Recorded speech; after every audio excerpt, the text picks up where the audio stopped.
Aylar keçir, Bahubalinin oğlu böyüyüb eşşək boyda olur. Habı bibi də uşağı evladlığa götürür. Ha burada ne kalsan? Ay mama o dağın başında ne var? Canavazlar var. Ora çıkmak olmaz. Ora çıkanları petok eləyirlər. Amma balaca Şiva bu dağa çıxmaq sevgisindən əl çəkə bilmir. İt oğlunun küçüğü deməmişəm çıxma ora. Böyüyüb anqurda dönsə də yenə də bu dağa dırmanmaqdan əl çəkmir. Köppək oğlu Toşun da dədəsinə oxşayır.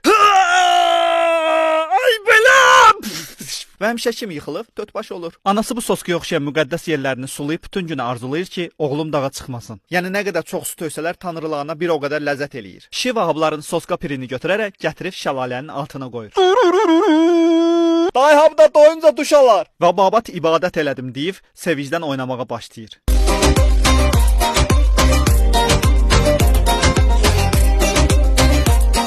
Atalar demişən osturan tötüşə xeyri yoxdur və bu dəfə də Şiva dağda qız görüb yenə dağa qalxır. Gel mənə tez gel ay Şiva. Ayda.